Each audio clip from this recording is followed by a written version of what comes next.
तो हम पढ़ रहे हैं the fundamental unit of life.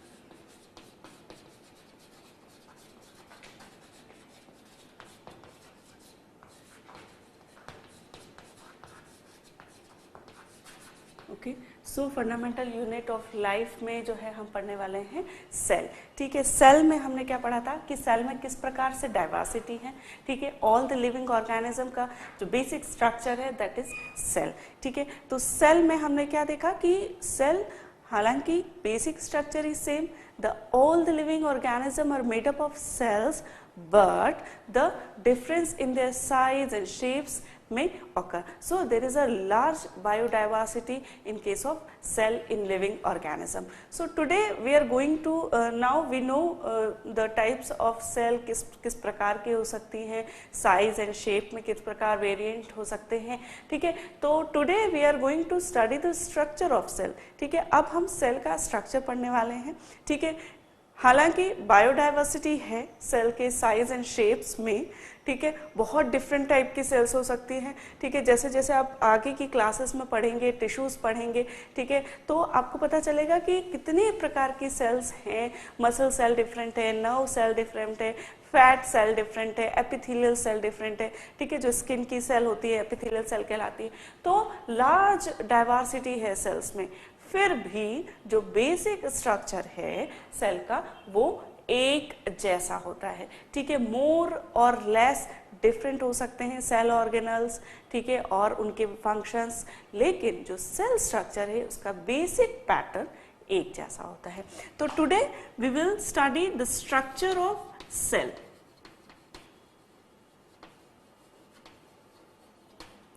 ठीक है, तो जैसा कि मैंने कहा जो बेसिक स्ट्रक्चर है वो एक जैसा होता है। तो जो फर्स्ट हम पढ़ेंगे वो है प्लाज्मा मेम्ब्रेन।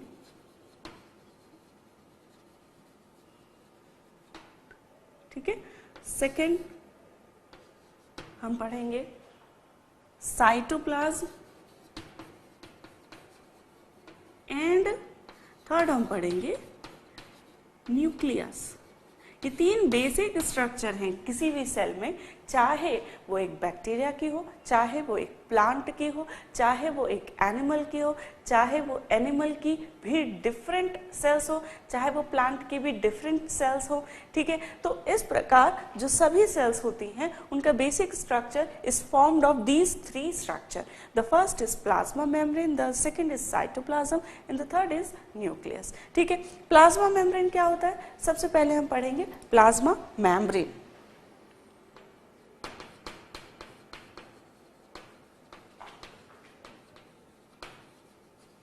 प्लाज्मा मेम्ब्रेन क्या होती है, तो जो सेल होती है, कोई भी किसी भी प्रकार की सेल जो उसकी कवरिंग होती है, ठीक है, जो सेल को यदि हम एक सैक माने, ठीक है, या एक सेल को कंपार्टमेंट माने, तो जो उसकी पूरी आउटर कवरिंग है, आउटर लेयर है, उसे हम कहेंगे प्लाज्मा मेम्ब्रेन। ठीक है, तो प्लाज्मा मेम्ब्रेन की पोजीशन क्या होती है,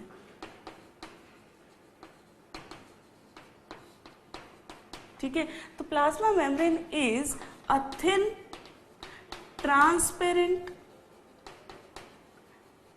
इलास्टिक इलेक्ट्रॉन माइक्रोस्कोपिक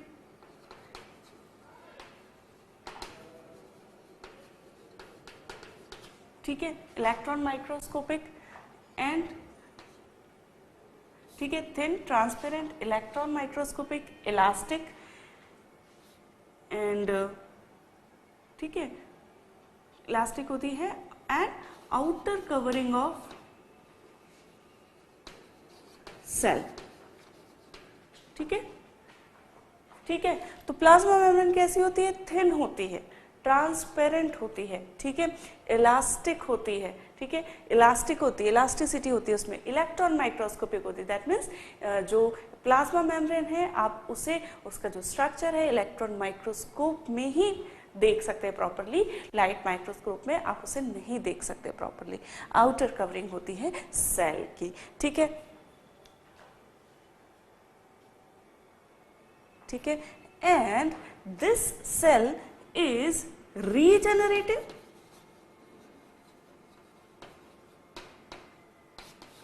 रीजेनरेटिव होती है और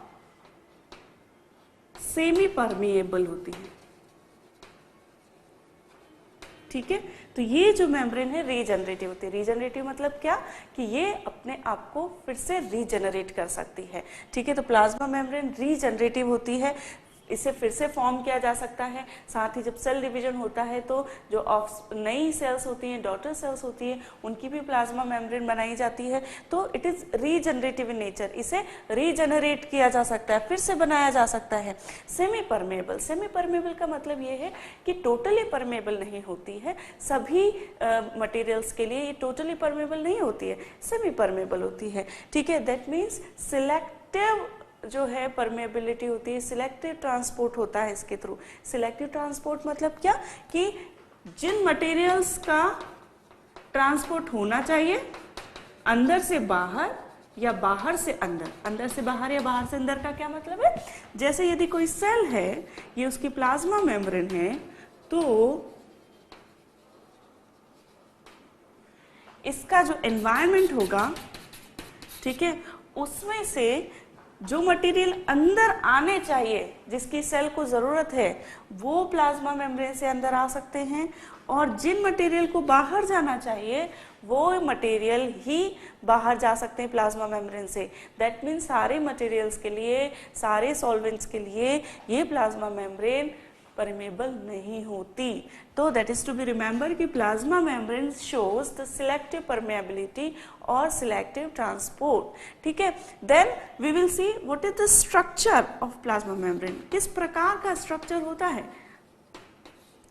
तो जो प्लाज्मा मेम्ब्रेन होती है उसका जो मोस्ट एक्सेप्टेड क्या हुआ, कि जब साइंटिस्ट ने इसके जो स्ट्रक्चर है उसे स्टडी किया, तो बहुत सारी थ्योरीज दी कि भाई प्लाज्मा मेम्ब्रेन का स्ट्रक्चर इस प्रकार का होता है, इस प्रकार का होता है।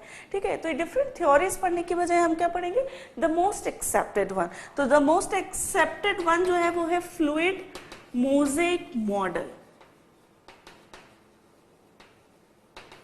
ठीक है,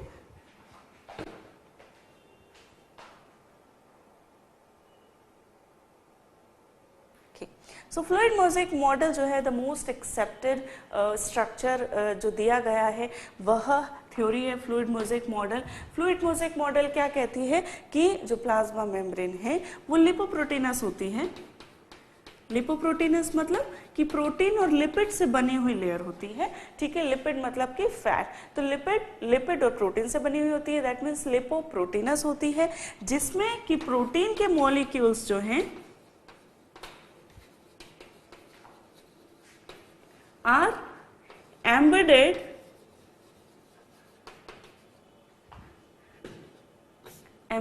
like iceberg in the sea of lipids। क्या कहने का मतलब है कि जब आप इसका स्ट्रक्चर समझेंगे तो ये ट्राइलैमिनर होता है। कैसे, इस प्रकार प्रोटीन की लेयर होती है,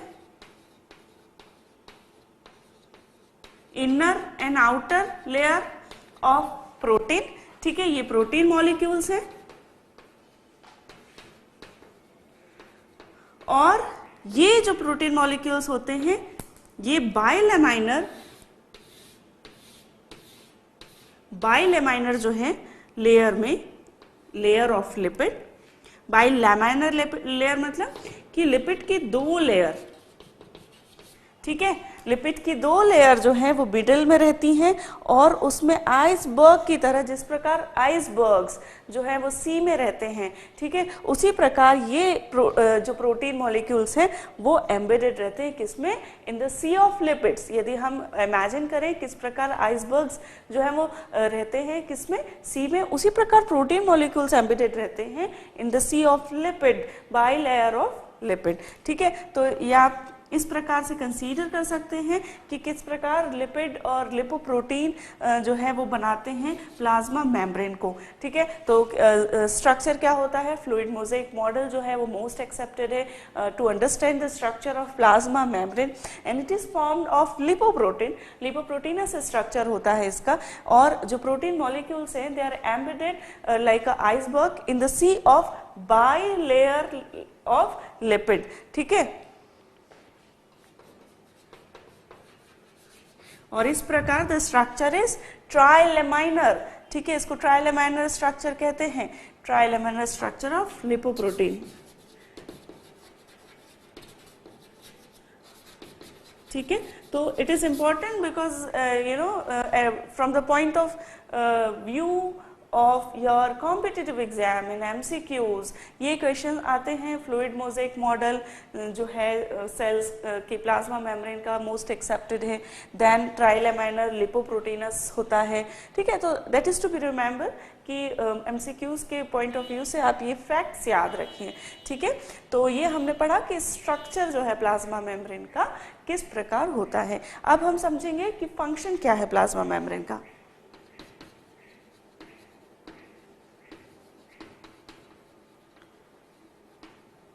अच्छा, एक और बात मैं बता दूं कि ये जो 3 बेसिक स्ट्रक्चर हैं, the plasma membrane, the cytoplasm, the nucleus, these are the basic structure of all cells, ठीक है, जिसमें वेरिएशन हो सकते हैं in the cytoplasm, in the nucleus, ठीक है। तो सभी सेल्स में होते हैं, all prokaryotic cells, eukaryotic cells, plant cells and all animal cells. That means कहने का मतलब है कि all the cells they are comprises of these structure, ठीक है। जब हम साइटोप्लाज्म पढ़ेंगे तब हम उसमें देखेंगे कि साइटोप्लाज्म में सेल ऑर्गेनल्स भी होते हैं वेरियस।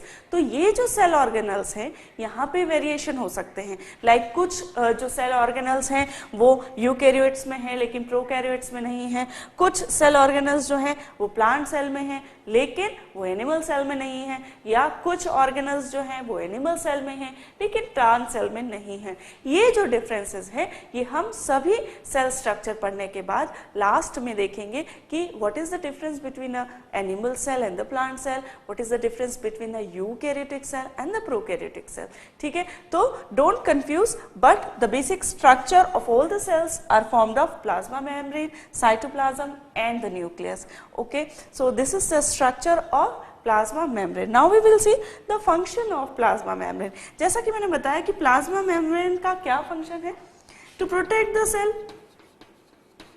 कैसे प्रोटेक्ट करेगी, एक तो आउटर कवरिंग है सेल की, तो ऑफ कोर्स उस सेल को प्रोटेक्ट करना चाहिए, ठीक है। दूसरा, selective transport of material, selective transport of different material. जैसा कि मैंने आपको बताया कि सेल जो है, सेल की प्लाज्मा मेम्ब्रेन सिलेक्टिव परमेबल होती है, दैट मीन्स सभी मटेरियल्स को वो एक्सचेंज नहीं करती, वो सिर्फ उन्हीं मटेरियल्स को एक्सचेंज करती है जिसकी कि सेल को ज़रूरत है। फॉर एग्जाम्पल यदि हम देखें कि एक सेल को किसकी ज़रूरत है, ऑक्सीजन की। क्यों ज़रूरत है, ताकि ऑक्सीजन का उपयोग वह ग्लूकोज के ऑक्सीडेशन के द्वारा करके और एनर्जी प्रोड्यूस कर सके। तो ये ऑक्सीजन ट्रांसपोर्ट हो जाएगी कहाँ से, एनवायरनमेंट से, ठीक है। एनवायरनमेंट से कहाँ पर, सेल के अंदर, ठीक है। वहीं जब ग्लूकोज का ऑक्सीडेशन होगा, ऑक्सीजन का उपयोग होगा और एनर्जी फॉर्म होगी, तो क्या होगा, वेस्ट मटेरियल फॉर्म होगा। वेस्ट मटेरियल क्या हो सकता है, जैसे एक्सेस ऑफ वाटर, जैसे excess of water and carbon dioxide. Carbon dioxide जो कि ग्लूकोज ऑक्सीडेशन के फलस्वरूप बनी है, तो अब उस कार्बन डाइऑक्साइड को बाहर निकालना जरूरी है। तो वो कार्बन डाइऑक्साइड कैसे बाहर निकलेगी, प्लाज्मा मेम्ब्रेन के थ्रू। तो ये चीजें क्या जरूरी है, ऑक्सीजन अंदर आना जरूरी है, कार्बन डाइऑक्साइड बाहर जाना जरूरी है। तो यह जो सिलेक्टिव परमेबिलिटी है ये प्लाज्मा मेम्ब्रेन के थ्रू ही हो पाती है, क्योंकि प्लाज्मा मेम्ब्रेन इन मटेरियल्स के लिए परमेबल होती है, ठीक है। तो selective permeability plasma membrane show करती है, ठीक है, ठीक है। तो अब हम पढ़ेंगे कि हमने तीनों चीजें पढ़ ली, प्लाज्मा मेम्ब्रेन की पोजीशन क्या है, किस प्रकार की उसकी क्वालिटीज हैं, थिन है, ट्रांसपेरेंट है, इलास्टिक है, इलेक्ट्रॉन माइक्रोस्कोपिक है और रीजनरेटिव इन सेमी परमेबल है एंड सिलेक्टिव ट्रांसपेरेंट है, ठीक है। तो सिलेक्टिव ट्रांसपोर्ट करती है, ठीक है। देन हमने स्ट्रक्चर पढ़ा and then the functions. Now we will see how the plasma membrane does the selective transport. So what is the mechanism through which a plasma membrane does the selective transport of different material, वो हम देखेंगे, ठीक है। तो now we will see the mechanism of transport of different material through the plasma membrane. Okay, so now we will see what are the mechanism of transport of different material through the plasma membrane. ठीक है, तो यहाँ जो mechanism पढ़ रहे हैं ये general mechanism है. ठीक है, डिफ्यूजन एंड ऑस्मोसिस हम पढ़ने वाले हैं जो कि सभी जगह काम करती हैं. ठीक है, और ये प्लाज्मा मेम्ब्रेन पर भी काम करती है. तो these are the two mechanism of transport. सबसे पहले है डिफ्यूजन. डिफ्यूजन क्या है? डिफ्यूजन मतलब सिंपल सा इसका मतलब है फैलना. ठीक है, तो डिफ्यूजन क्या है? Diffusion is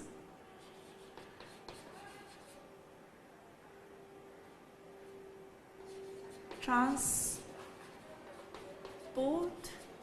of material, different material from the higher concentration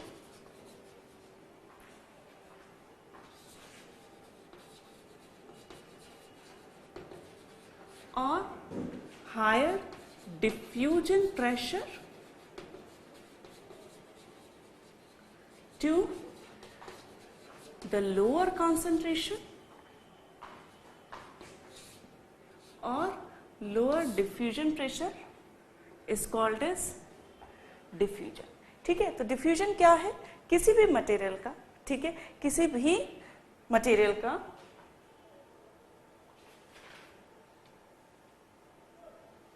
ठीक है, सो किसी भी मटेरियल का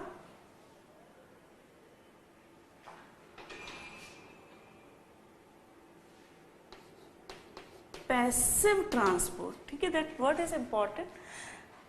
Diffusion is the passive transport of material from the region of higher concentration to the region of lower concentration or from the region of higher diffusion pressure to the region of lower diffusion pressure. इसका क्या मतलब है? Simply don't be confuse और don't be कि थोड़ा सा हम confuse हो जाते कि एकदम से डेफिनेशन समझ में नहीं आती, लेकिन डेफिनेशन का मतलब क्या है हमें समझना जरूरी है.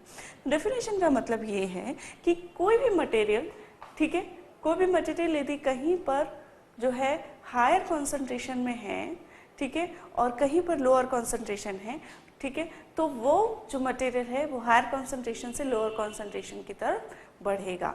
ठीक है, ठीक है, and why it happens? It is due to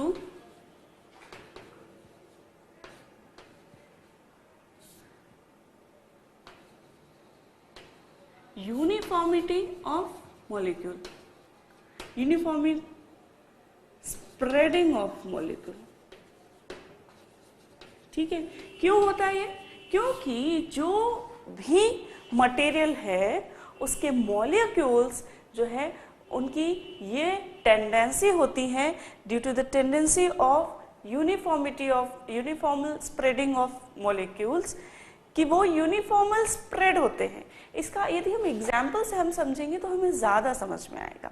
for example यदि हम देखें कि कुछ एक एक्टिविटी भी है कॉपर सल्फेट की बुक्स में, यदि कॉपर सल्फेट की crystal, copper sulphate blue colour का होता है, कॉपर सल्फेट के क्रिस्टल यदि आप एक पानी में डालेंगे, ठीक है, ग्लास में पानी लेके या बीकर में पानी लेके आप उसे डालेंगे, तो पहले क्या होगा, जो क्रिस्टल है उसके आसपास का कलर ब्लू होता जाएगा.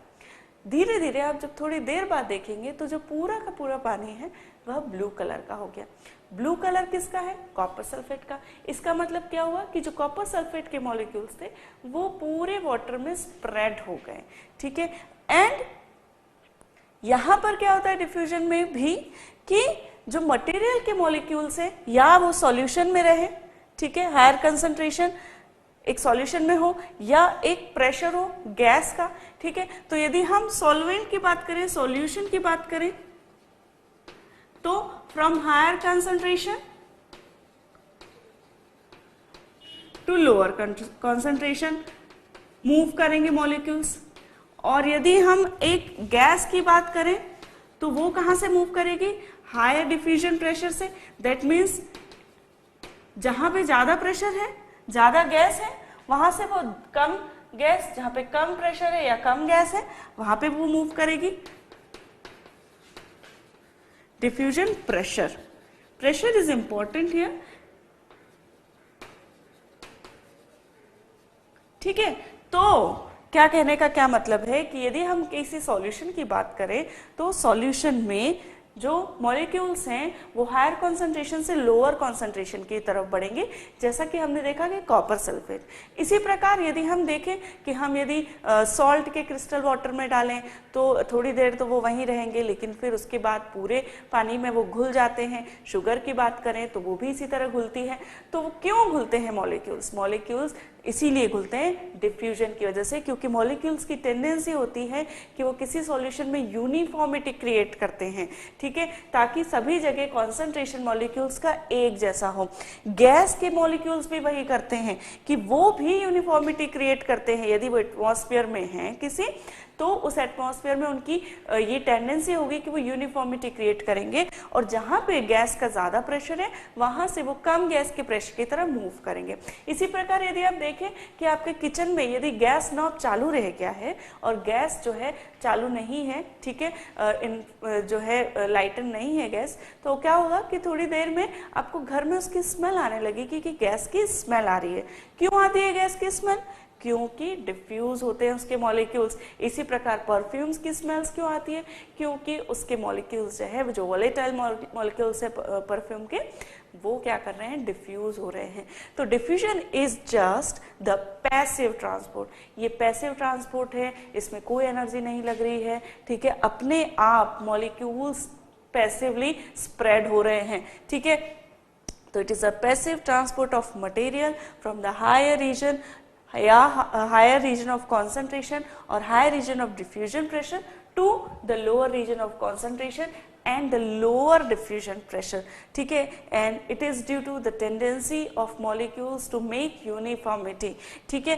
and in the solution from the increased concentration to the lower concentration, and in case of gases from the increased diffusion pressure to the decreased diffusion pressure. अब what is the significance? Cell में क्या significance है इसका, ठीक है। तो अभी जैसा कि मैं आपको बता रही थी कि जो सेल है, सेल को किसकी जरूरत है? ऑक्सीजन की। तो सेल को ऑक्सीजन की जरूरत है और ऑक्सीजन एटमॉस्फेयर में ज्यादा है, तो वो कहाँ मूव कर सकती है? सेल के अंदर। सेल उसे यूटिलाइज कर सकती है एनर्जी प्रोडक्शन में, ठीक है, और वो बनाएगी कार्बन डाइऑक्साइड। अब कार्बन डाइऑक्साइड जब सेल के अंदर ज्यादा है और एटमॉस्फेयर में कम है तो वो कहाँ जाएगी? बाहर।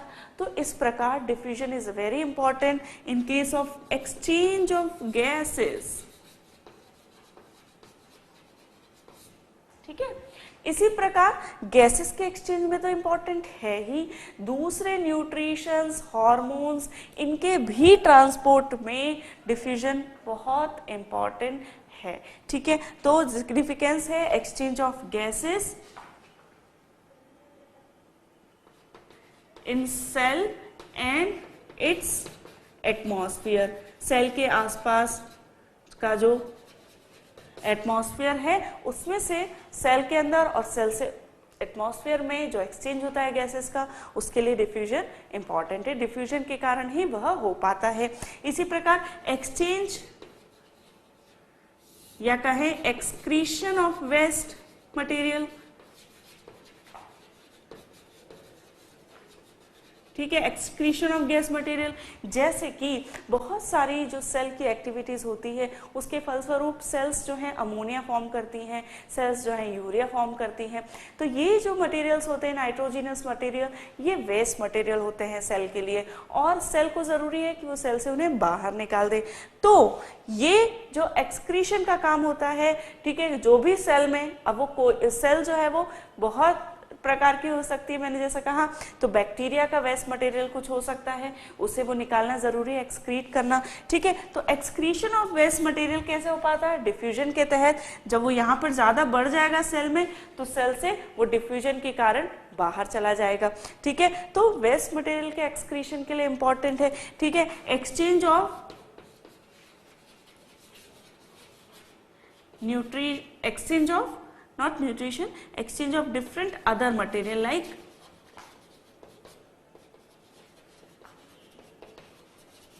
ठीक है, लाइक फूड यदि बाहर है और सेल को चाहिए तो कैसे आ सकता है, डिफ्यूजन की तरह आ सकता है। न्यूट्रिशन या फूड कहें तो डिफ्यूजन की वजह से वो अंदर आ सकता है। ठीक, तो ये जो डिफरेंट एक्सचेंजेस होते हैं, ठीक है, उसके लिए डिफ्यूजन इज वेरी इंपॉर्टेंट। ठीक, तो डिफ्यूजन हमने पढ़ा, ये एक मैकेनिज्म है। दूसरी मैकेनिज्म है osmosis.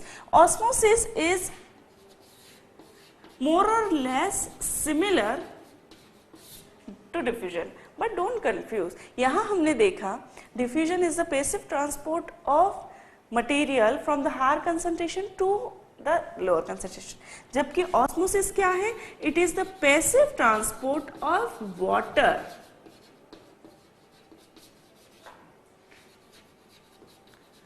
from higher concentration to lower concentration। ठीक है, यहां पर हम डिफरेंट मटेरियल्स की बात कर रहे हैं, जबकि यहां पर हम बात कर रहे हैं सिर्फ और सिर्फ वाटर की। तो वाटर जो है ऑस्मोसिस कहलाता है, जब वाटर का पैसिव मूवमेंट होता है from the higher concentration to the lower concentration. ठीक है, इसी प्रकार यदि सेल में जैसा कि हमें पता है कि ऑक्सीडेशन जो होता है ग्लूकोज का, जिसे सेल्यूलर रेस्पिरेशन कहते हैं, उसका एक बाय प्रोडक्ट वाटर भी है। ठीक है, तो वाटर जो है, ठीक है, वाटर कैसे, यदि वाटर ज्यादा है तो उसे बाहर निकालना जरूरी है, otherwise water can be toxic even for the plant cell, जिसके लिए वाटर बहुत इंपॉर्टेंट है। वो भी अपनी लीव्स के स्टोमेटा, लीव्स जो रहती हैं, लीव्स में पोर्स रहते हैं, स्मॉल स्मॉल पोर्स, जिसे स्टोमेटा कहते हैं, और इनके थ्रू जो लीव्स हैं वो एक्सक्रीशन का काम करती है, और वो इस प्रकार से वाटर, एक्सेस वाटर को स्टोमेटा के थ्रू निकाल देती है। ठीक है, तो ये लीव है और लीव में ये क्या है, पोर्स हैं, जिन्हें स्टोमेटा कहते हैं। तो स्टोमेटा से ऑस्मोसिस की वजह से ही जो है एक्सेस ऑफ वाटर बाहर कर दिया जाता है। ठीक है, तो ये जो पैसिव ट्रांसपोर्ट है वाटर का, it is very important. Osmosis is very important. Even यदि हम ह्यूमन बॉडी में बात करें, ठीक है, तो एक्सेस वाटर किसी भी सेल के लिए अच्छा नहीं है। यदि बहुत ज्यादा एक्सेस वाटर हुआ तो सेल में गेट रप्चर, ठीक है, या एडिमा कॉज कर सकता, स्वेलिंग कॉज कर सकता है यदि बहुत जो है वाटर हो। ठीक, तो वाटर का पैसिव ट्रांसपोर्ट होना जरूरी है। जरूरी है कि यदि एक्सेस हो जाए तो वाटर सेल से बाहर निकल जाए। ठीक है, या जरूरी है कि सेल में वाटर कम हो तो सेल में वाटर बाहर से, एटमॉस्फेयर से आ जाए। ठीक, तो osmosis is what, it is the passive movement of water from the higher concentration to the lower concentration. ठीक है, तो ये इसका सिग्निफिकेंस क्या है, इसका एक एग्जाम्पल यदि हम देखें तो स्टोमेटा में, to excrete water from stomata, stomata से जो वाटर रिलीज होता है वह ऑस्मोसिस की वजह से ही होता है। ठीक है, उसी प्रकार इसकी एक एक्टिविटी बुक्स में दी गई है कि यदि आप जानना चाहते हैं कि कैसे जो वाटर है वो मूव करता है from the higher concentration to the lower concentration, इसको देखने के लिए थोड़ी सी, आई थिंक थोड़ी सी कॉम्प्लेक्स एक्टिविटी लगी मुझे कि आप जो है ब्लड जो लेकर और उसमें सॉल्यूशन आप डालेंगे, तो जो सिमिलर सॉल्यूशन का ब्लड जो सिमिलर सॉल्यूशन आप ब्लड में डालेंगे तो उसकी जो आरबीसी है उसमें कोई फर्क नहीं पड़ेगा, लेकिन जिस में आप जो है सॉल्वेंट ज्यादा रखते हैं वो में उसमें क्या होगा कि वो सेल्स रप्चर हो जाएंगी, और जिसमें आप कम रखते हैं तो वो सेल्स में पानी भर जाएगा। ये एक्टिविटी है, it's good, but I think it is little bit difficult to perform. तो आई थिंक एक और एक्टिविटी आप कर सकते हैं। ठीक है, आप कुछ जो है रेजिन्स ले सकते हैं, किशमिश ले सकते हैं, आप उन्हें वाटर में डालिए, सुबह डालिए, शाम को देखेंगे तो इट विल सोलन अप। ठीक है, या डिफरेंट अदर जो हम दाल गलाते हैं या चावल गलाते हैं, आप उन्हें भी देख सकते हैं। थोड़ी देर बाद जो है दाल जो है वो गल के जो है थोड़ा बड़ा दाना हो जाता है। क्यों हो जाता है? क्योंकि किशमिश में जो वाटर का कंसंट्रेशन है वो बहुत कम है। जब वाटर में रखा जाएगा किशमिश को, तो क्या होगा कि किशमिश स्वोलन हो जाएगी। ठीक है, क्यों? क्योंकि वाटर जो है वो हायर कंसंट्रेशन से लोअर कंसंट्रेशन में जा रहा है। ठीक है, तो क्या होगा कि किशमिश जो है वो स्वोल अप हो जाएगी। ठीक, तो this is one how we can observe the osmosis. तो दिस इज वन वे। तो ये एक्टिविटी आप खुद परफॉर्म भी कर सकते हैं। ठीक, तो ये मैकेनिज्म हमने देखी कि किस प्रकार जो ट्रांसपोर्टेशन है वह होता है। यदि प्लाज्मा मेम्ब्रेन की बात करें तो plasma membrane allow the diffusion and the osmosis. ठीक है, और जैसा कि हमने कहा कि सिलेक्टिव परमेबिलिटी होती है, तो सारे मॉलिक्यूल्स, सभी जो मटेरियल्स होते हैं उनके मॉलिक्यूल्स एक्सचेंज नहीं हो पाते, या जो है अंदर नहीं आ पाते या बाहर नहीं जा पाते। तो this is called a selective permeability. सब कुछ के लिए परमेबल नहीं है प्लाज्मा मेम्ब्रेन। ठीक, तो these are two mechanism which through which the plasma membrane does the transportation of different material. Although selective permeability है, फिर भी प्लाज्मा मेम्ब्रेन बहुत सारे मटेरियल्स का एक्सचेंज अलाउ करती है। ठीक, तो ये हमने देखा मैकेनिज्म। अब हम देखेंगे साइटोप्लाज्म। प्लाज्मा मेम्ब्रेन देख चुके हैं, अब हम देखेंगे साइटोप्लाज्म।